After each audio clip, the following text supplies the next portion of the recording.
Hello everyone, a warm welcome to one and all. In this video, we are continuing the chapter Atomic Structure. Last time I have given you one homework in which I have given you to solve some electronic configuration, which are these. So I hope you all have practiced it. So this is the answer for this homework, and this chart comprises of all the elements from 1 to 20, so with the atomic number at the top, which is 1, 2, 3, 14, 19, 20, and the electronic configuration in this form, which is these all, and the atomic structures. So this is a very useful chart as part of the electronic configuration in the atomic structure form, in the patternized form, and the atomic structure is also written in this. So I hope it would be very useful for you all.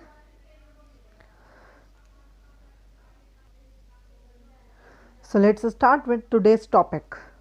In this, we are going to discuss some of the rules. Children, in last video I told you that the maximum number of electrons that can be accommodated in any valence shell will be 8. So we are going to learn this by a rule which is known as the octet rule. What is octet rule?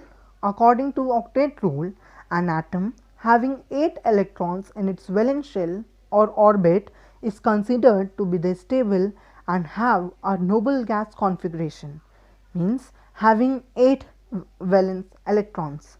So this is a rule which is known as octet rule, in which it is statified that an element or an atom having 8 electrons in its valence shell will consider to be as the stable atom or having the stable electronic configuration or noble gas configuration.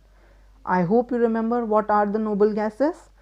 The atoms which have the number of 8 electrons in their outermost shell are known as noble gases. So according to octet rule also we should have 8 electrons in the outermost shell. So the noble gases are the stable electronic configuration gases. So hence we can say an atom is required to attain the noble gas configuration. In this we have an exception, which is hydrogen and helium, which follows the duplet rule. What is duplet rule?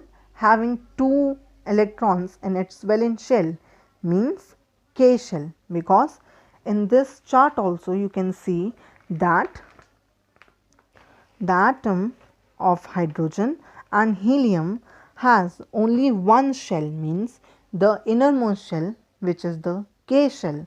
So they can only accommodate 1 and 2 electrons as a part. So hydrogen and helium, which follows duplet rule, having 2 electrons in its valence shell or K shell. I have shown an example of helium over here. So it is helium which have only one shell, the K shell, noble gas, according to the duplet rule. Yes. Let's come to the atomic number. In last video I have given a quick idea about the atomic number. What is atomic number? Atomic number is defined as the number of protons present in the nucleus of an atom of an element. So let me tell you the basic structure of an atom, if you have forgot. This is the central positively charged, which is the nucleus. This is known as the nucleus, which have the neutrons and the protons, which is surrounded by the shells or orbits in which the electrons revolve. Up till now we have learned an atom having the 4 shells, 1, 2, 3, 4. This is known as K shell, this is L shell, this is M shell, and this is N shell. Yes. So atomic number is defined as the number of protons. So the number of protons in any nucleus is defined as the atomic number. Now, in previous videos we have done that the atom is neutral in nature, means the number of protons will equal to the number of electrons. So, indirectly the atomic number is equal to the number of protons and number of protons is equal to electrons. So, atomic number indirectly is equal to the number of electrons.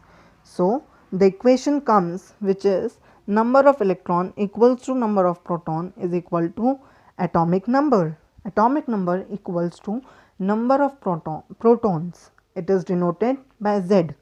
So, remember, atomic number is denoted by Z. Then we know that in an atom number of protons equals to number of electrons. So, Z means atomic number is equal to number of electrons is equal to number of protons. You can remember the denotation means Z of atomic number by the first letter of atomic number is A, which is denoted by the last letter of the alphabetical order, which is Z. So, let us come to the mass number. So, what is mass number? Mass number is defined as the sum of the total number of protons and the total number of neutrons present in the nucleus of an atom of an element. So, basically it is the number of means sum of the number of protons and the number of neutrons. Mass number equals to number of protons plus number of neutrons. It is denoted by A. It is denoted by A. You can remember in such a way that atomic number starting with A has the denoted letter Z, which is the ending letter, but the mass number has A, which is the first letter of atomic number. So, by these types you can make mnemonics or any way to learn these small things. It is denoted by A. A equals to number of protons plus number of neutrons. Children, electrons are denoted by E, carries the negative sign, P carries the positive sign, means proton, and neutron, which does not carry any sign, is neutrons. So, I hope you understand what is the atomic number and the mass number.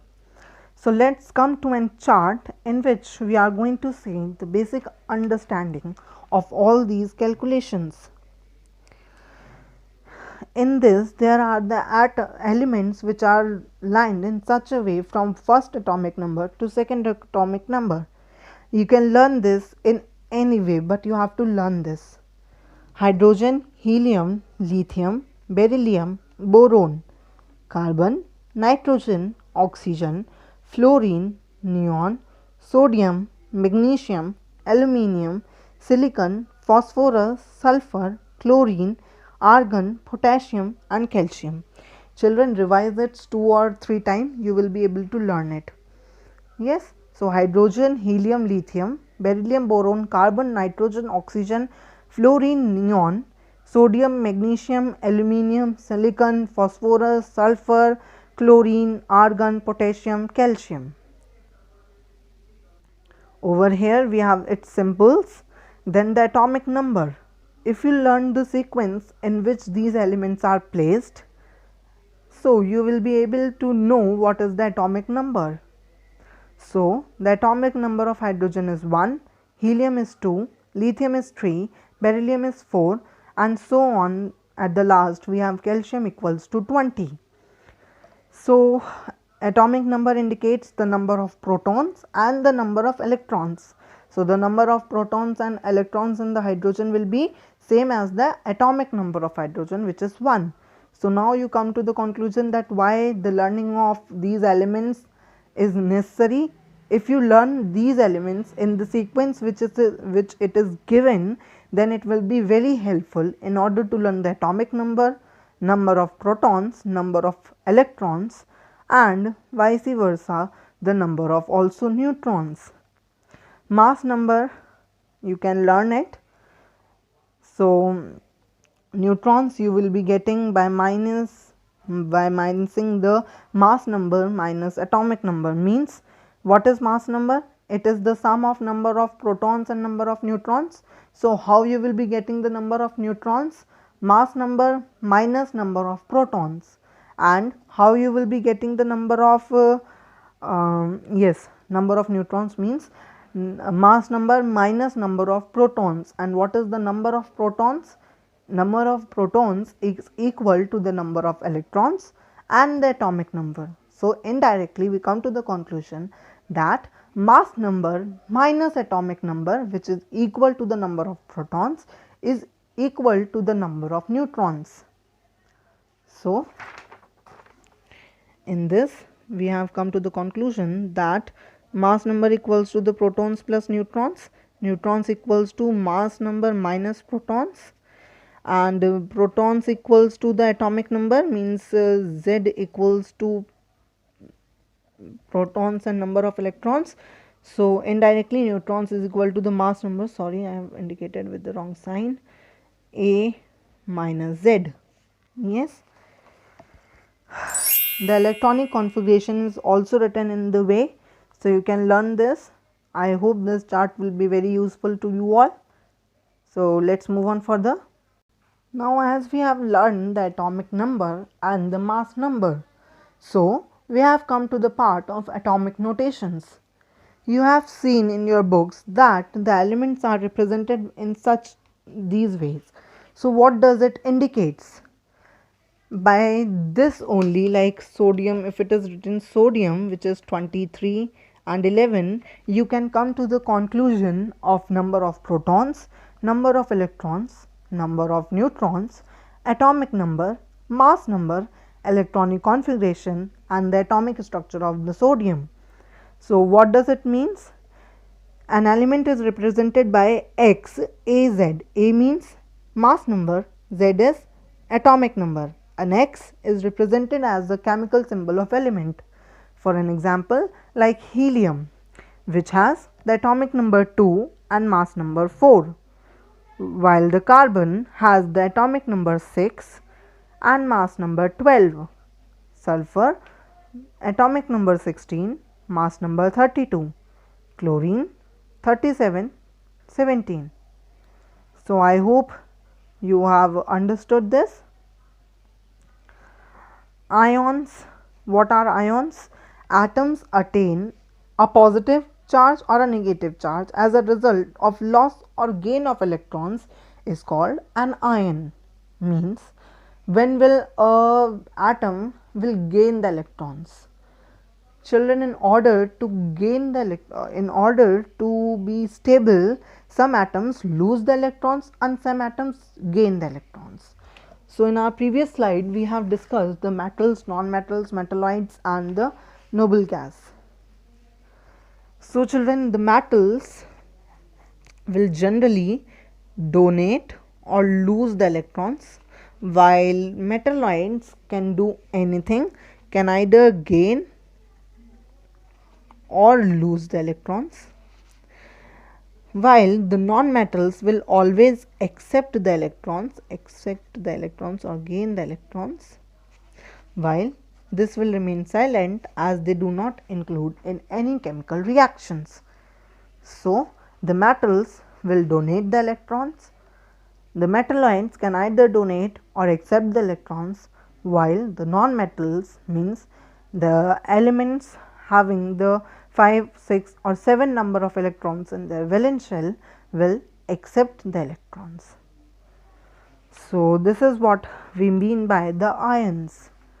So if an atom donates an electron, there is a positive charge comes on its top, like we have the sodium, potassium, magnesium, aluminium. These are also known as cations. Means ion is a basic for both positive and negative charge. Means atoms that attain a positive charge or a negative charge as a result of loss or gain of electrons is called an ion. Cations are used for the metals which donate electrons and hence got a positive charge. Now let's see why they get a positive charge.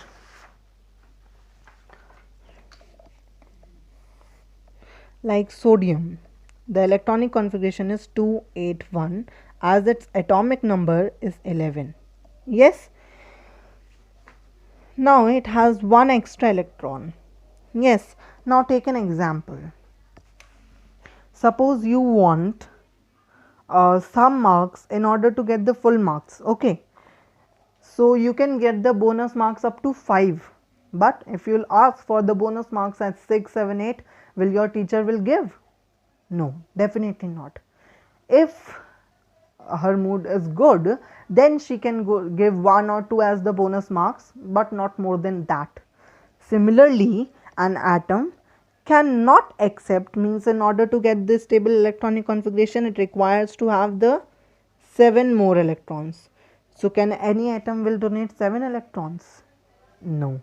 While the another clue is also that sodium is a metal, it will always donate the electron. So when it will going to donate the electron, the number of protons will be remain the same, means 11.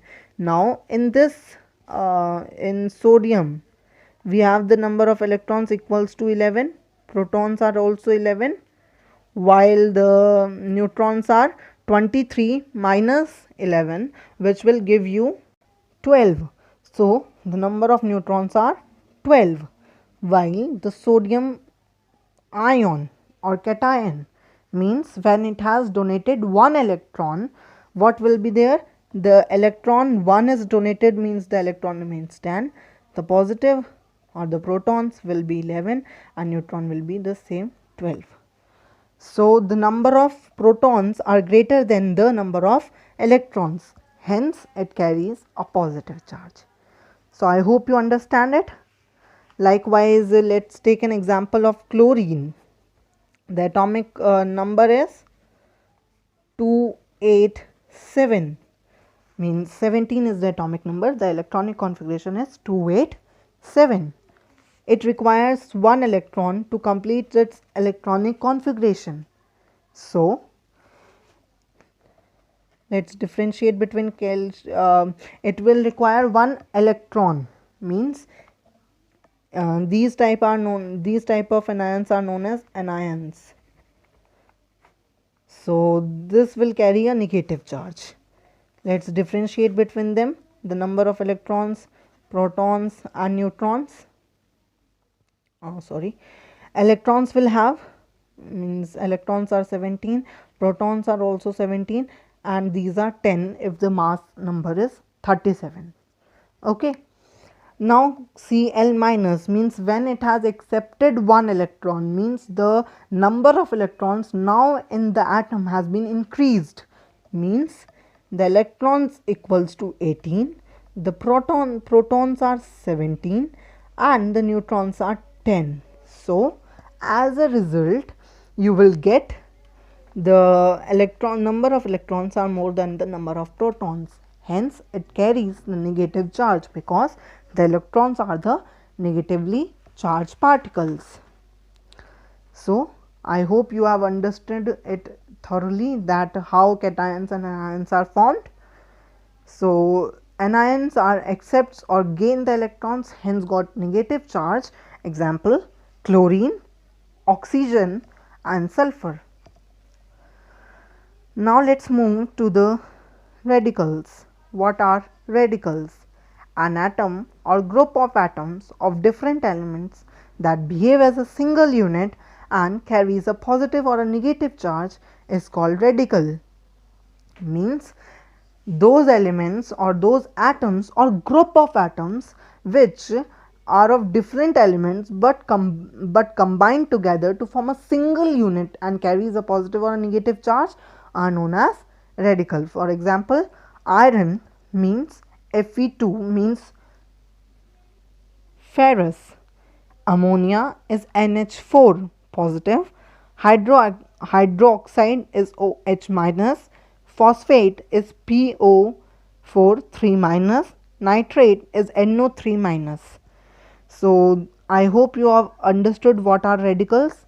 In higher classes you will be asked to learn the radical table.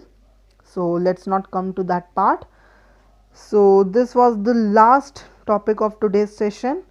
In next video we are going to discuss the isotopes and isobars, and hence we will be able to conclude the chapter. So I hope you all have understood what is taught in this or the previous videos.